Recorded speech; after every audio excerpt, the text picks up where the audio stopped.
தமிழ்நாட்டின் மாநில வனவிலங்கான வரையாடுகள் வாழக்கூடிய நீலகிரி முக்குருத்தி பகுதியில் தமிழக வனத்துறை செயலாளர் சுப்ரியா சாஹூ ஆய்வு செய்தார்.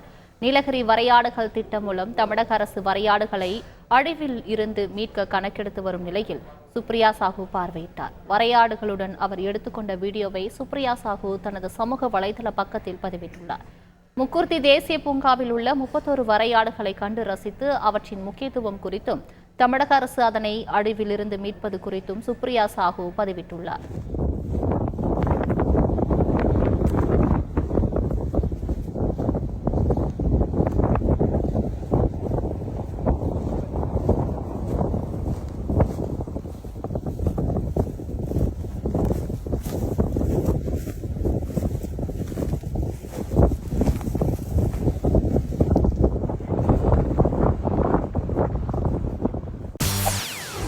செய்திகளை உடனுக்குடன் தெரிந்து கொள்ள உடனே சப்ஸ்கிரைப் பண்ணுங்க.